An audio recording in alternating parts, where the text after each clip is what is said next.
How's it going? I'm an architect on the HipChat team, so I thought I'd talk about some HipChat stuff. We're going to go over what history is in HipChat. We're going to talk about how HipChat is a big monolith. Talk about why we're going to do some microservice stuff. How we can speed up a local dev loop when dealing with microservices. And we're going to go to the cloud. So let's talk about what history is and why history is so important to HipChat. Without history, HipChat's kind of like talking to a fish. So what I mean by that is every time you would bring up HipChat, it would look something like this. You'd have to start your conversations all over again every time. For example, without history, HipChat would be like talking to a fish. Every time you opened it up, it would look like this, and you would have to start your conversations all over again. Nobody wants that. So, the monolith. Let's talk about what a monolith is. Most people that think about a monolith envision something in their minds sort of like spaghetti. But monoliths don't have to be inherently evil. They don't have to be all spaghettied together. You can have a reasonable monolith, something that looks like this. We have HipChat core. It's got well-defined functional areas. They just happen to live in the same package. So I can take this package, and I can deploy multiple of them, and I can send any request for anything to any of these monoliths, right? If I need history, send it to the monolith. I need emoticons, @mentions, whatever it is, I can send any request to any of these, and I can sort of scale them by deploying lots of them. So that begs the question, why microservices? Now, if you ask 10 people, why should I use microservices, you'll get 10 answers, ranging from don't use them, they make everything complicated, to you should use them for everything because they solve all your problems. What was the question? The answer is microservices. So I've come up with what I feel is a pretty simple way to illustrate why somebody would go with microservices. But I'm going to need your help to do it. So how many people here, show of hands, can count to 4? All right, it's almost everybody. Great. Don't worry about it. I'm going to be doing the counting. So here's what we're going to do. Everybody, hold out your hands like this in front of you. What we're going to do is I'm going to count to 4, and we're all going to clap like seals. You cannot bend your arms. That's a rule. All right? Here we go. 1, 2, 3, 4. 1, 2, 3, 4. 1, 2, 3, 4. 1, 2, 3, 4. 1, 2, 3, 4. That's pretty awesome. Let's try that again. This time, hands out in front of you, palms together, and we're going to clap like this. Ready? 1, 2, 3, 4. 1, 2, 3, 4. 1, 2, 3, 4. 1, 2, 3, 4. 1, 2, 3, 4. 1, 2, 3, 4. That was awesome. I'd say give yourselves a round of applause, but I mean, you just did. So, what did we learn? Basically, we learned isolation equals speed. When we had to move our entire arms to clap, we couldn't clap that fast. When we isolated the movement just to our wrists, we can go a lot faster. We're isolating the change, right? And so we can go a ton faster. The same thing happens when you're talking about deployment, when you're talking about code changes. If I have to deploy the entire monolith just because I want to change history, that's going to take a long time. There's tests. I have to run all the tests for everything. I have to deploy it. I have to make sure everything's working. I have to roll it back if it's broken. And I have to deal with everything all at once. So we need isolation to get faster. So how do we obtain isolation? Docker. How many people use Docker? Yeah? OK, pretty good. So Docker gives us all the isolation we need. It allows us to write in any language we want to. And it allows us to worry about one thing at a time. And what we're worried about for HipChat's history is fulfilling the contract of history, right? I don't care about all the other things in HipChat when I'm just thinking about history. When I want to write a microservice for history, I just care about the contract. So this is what I mean. If we look at, this is the current HipChat API, right? So this is view room history. But what you'll notice is the endpoint has room and then room ID or name / history. So it's actually part of a really big API that's called the Rooms API. And you can kind of get a sense that it's a monolith just by looking at this API. If you look at the sidebar up here, you can see that there's a lot of other stuff it does other than history. You can get the rooms, create the rooms, update rooms. You can do avatars. This is all the same API. If we take a look at the payload for this API, this stuff here, not a lot of history in there. I see app mentions. I see some link names. I see user IDs. I see a Twitter user. Not sure what that is. There's a whole bunch of stuff in here that is not related to history. So when we went about rewriting history and putting it into a microservice and into a container, we came to this page, and we went, what exactly do we need to do? What exactly is the contract for history, right? And so we basically boiled it down, had our contract. We figured out that history basically just needs to return messages in time slices. So we got our contract figured out. But we also realized we needed to store history somewhere. And when we remove this thing as a microservice out of our monolith, we no longer get the storage that comes with it. So we're actually going to have two services now. We're going to have our history microservice and its storage. So let's go back to our clapping example. I know everybody loved the clapping example, right? Right. So that's one service. That's a single service, which is pretty cool. Not that interesting. What happens if I have some other services? Maybe I have a snapping service, and a knee slap service. And those things are great too, but not very interesting. I can tell by your faces, that's not very interesting. What makes having multiple services interesting is that they need to work together. They need to be deployed together. They need to run together, but they also have a certain order for them, right? And so in container land, we call this orchestration. And to illustrate with our, now we have multiple services, it looks something like this, right? That's way more interesting than the services just working on their own. So how are we going to orchestrate this stuff? Well, first place to start is our local dev loop. We're going to need this on our local machines. We need all of our services to come up.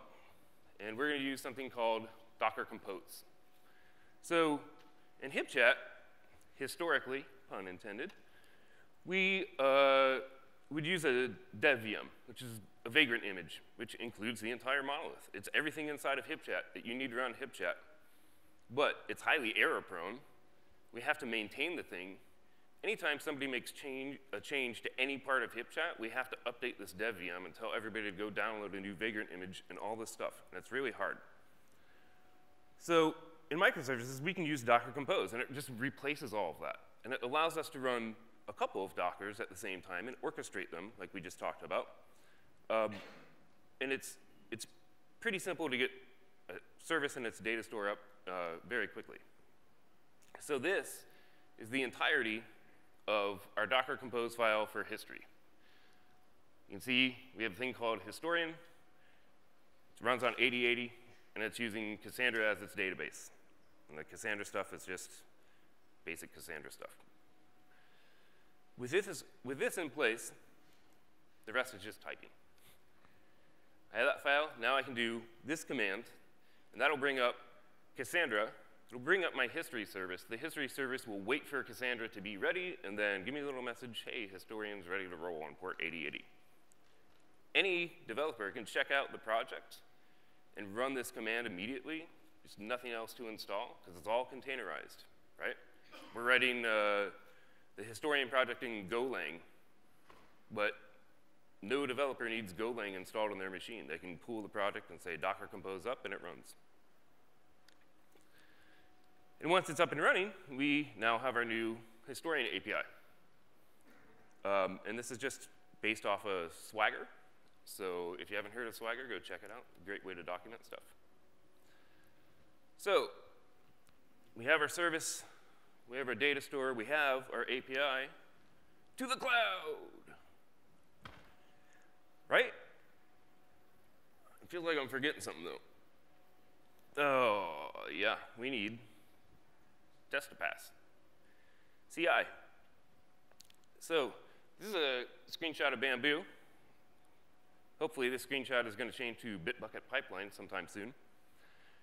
And the whole reason for showing this slide is that with Docker and Docker Compose, and we actually put our tests in a third container, so now we have multiple containers running. But with that system, we can treat Bamboo just like another developer. Bamboo just does the same exact commands we do on our local machines. The Docker Compose up, Docker Compose tests up. So now we know that our build is running the exact same stuff we're going to run locally. We also know that the thing that we're testing is the thing that's going to be deployed to production. And then CI just takes care of that for us. So when we talk about deploying, where are we going to deploy to? Well, we chose to use this platform called Mesos. Anybody here of Mesos? A couple people? Good. So Mesos is container orchestration for the cloud, essentially. Basically, it takes a bunch of machines, in our case, EC2 instances, and makes them look like one big, giant computer. So when I have a service, I just say, this service needs this much CPU and RAM, and Mesos will figure out where to put that. And I don't care. No longer in the job of managing machines. Mesos is doing it for me. I don't care where the Docker runs. Figure it out, please. So it works on this two-level scheduler. So at the bottom, you can see we have our EC2 instances. And the Mesos platform is managing those for us. So they can come up and down. When they come up, they auto-join the cluster. They tell themselves about Mesos. Mesos knows that it has more resources to put microservices on top of. And I never ever think about that. It's super awesome. On top of that, on top of the Mesos platform, we then have these things called frameworks. So there's one called Marathon built into the Mesos system that schedules Dockers. That's all it does. You give it a Docker, and it goes, great, I'll find a place to run it for you. But there are other frameworks that have domain-specific knowledge, like the Cassandra framework. So there's a framework where you can say, I need 15 Cassandra nodes, and this thing will just go out and schedule it for you. It makes opsing this stuff super simple. So who's using this? There's a lot of companies using this, actually. It can scale well. It has a ton of features. A lot of people are liking it. Let's take a few examples. Twitter. Twitter's been using Mesos since 2010, and they've scaled it to tens of thousands of nodes with, I think, 3 or 5 masters, something, a very small number of masters. Apple Siri. Hello, Siri. Anytime you do that, Apple Siri is running on top of Mesos. Nobody's really sure what the number is, but everybody's pretty sure they're the largest Mesos install currently. And our friends over at Netflix. Netflix is using Mesos, but they also wrote their own framework on top of Mesos to schedule their Java jobs. It's called Fenzo. It's open source. You can go check it out. Now, you might be sitting there saying, great, that's Twitter, that's Apple, that's Netflix. I'm a small company. Maybe you're an add-on developer. Maybe you're a company of like 5 people. I don't know. Apple, Twitter, and Netflix, yeah, 2 people, great. Apple, Twitter, and Netflix surely have more time, money, and resources than probably some of you. But somebody can save you. It's a company called Mesasphere. And what they've done is they've created this system called DCOS. It stands for Data Center Operating System. And it gives you all the automation and tooling just like the big companies have written themselves, but sort of in one box. And this is not just for small companies. So Verizon Wireless announced that they're running Mesasphere DCOS in all of their data centers. The Microsoft Azure Cloud is running on top of Mesasphere DCOS. So there are massive companies using the same stuff. Good news for you, it's free, and you can just go do it. Let's see how we go do it. So if you go to mesasphere.io, you'll get this page. And you just click on Get Started. I'm starting from scratch. I'm going to say I need the Marathon Docker scheduler, and I want to run it on AWS. I'm going to do a template install, and I'm going to hunt on this page for the template. Ah, there it is. Click that. I'm going to launch on US East, it looks like. The template's already selected. I'm going to click Next. I'm going to give it a name of Atlas Camp and click Next. Oh, need a key. We'll go ahead and click Next. Just leave that. For review, I'll acknowledge that my template might cause some AWS things to happen. Create it. And there we go. And through the magic of video, this will finish rather quickly. It's not that quick. So if we go to Outputs, it's going to give us a DNS entry of where our Mesos master is. So I can copy that and paste it into a new tab. And we'll get to DCOS screen. So we've just launched an entire cluster in AWS. I'm going to sign into it. You see there's nothing really running, but we do have 6 nodes, 6 AWS nodes connected. We look at the services. We can see that our Marathon thing has been launched. If we go to the Universe tab, we can start installing our data store that our history service needs.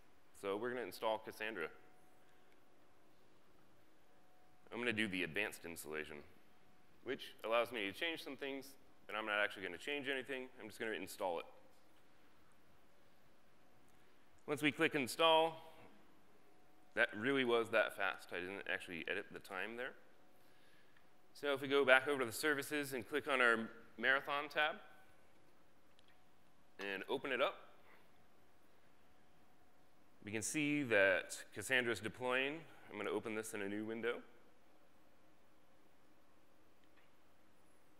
All right, Cassandra's deploying. There it is. It's running now. So another thing we need is going to be a front-end load balancer, because we want to have multiple history services, and we want them load balanced. So we're going to go back to the Universe and find this thing called Marathon Load Balancer. That's a thing that is aware of all of our services and can just front them for us with almost 0 configuration. Again, we're just going to review and install this thing. And again, super fast. We'll jump back over to our Marathon screen, and we can see that Marathon Load Balancer is deploying. And it goes green. So now we're ready to create our history service. Just click Create Application. We'll go into JSON mode, and I'm going to copy and paste a descriptor I already had made. It's just telling it where the Docker is, how many instances I need, how much CPU, how much RAM, what port it's on, those sorts of things. I hit Create. And we can see our history service, 2 of them are now deploying. And they're deployed. So now I can go and check out my history service. And there it is. I can do a health check on it. Health check on it. Here we go. And I can go to that Swagger doc I mentioned before. And what's interesting here is because we have a REST API, that's what our service is, one big REST API, this Swagger actually gives us a UI for it, right? So we can fill in these form fields, we can test out endpoints, it'll actually curl or post or whatever it is and get the response back. So it actually gives us a way to test out our service without having to manually curl stuff on a command line or whatever. So if we go back to our Mesos dashboard, we can see it's now telling us how much memory and CPU. We have 7 tasks running. And that's how easy it is to get started with this stuff. We just did the entire cluster setup, and I didn't edit anything other than the time it takes to spin up AWS resources. And that's all free. You can go do it today. So what we just saw, extracting the microservices, using the API as the boundary. We talked about the contract. Using Docker Compose for local development.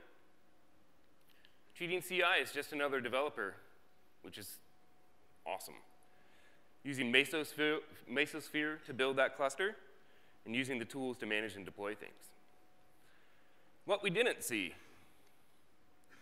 a bunch of code. When we use Docker Compose, Docker, and Mesos, we stopped thinking about deployment. We stopped thinking about how do we scale things. We don't have Puppet. We don't have Chef. You didn't see any configuration management there. All we're doing is worrying about our domain-specific problem. The history, domain-specific API, is 536 lines of Golang code. That's all we need to build an entire history service for all of HipChat. So, how many people think they're going to go use Docker? Maybe some. How many people think they're going to go test out Mesos? Maybe some. All right. For those of you that didn't raise your hand, and for the rest of you as well, I wanted to make sure everybody gets at least one thing out of this talk. Here it is. Your life is an occasion. Rise to it. Thanks, guys.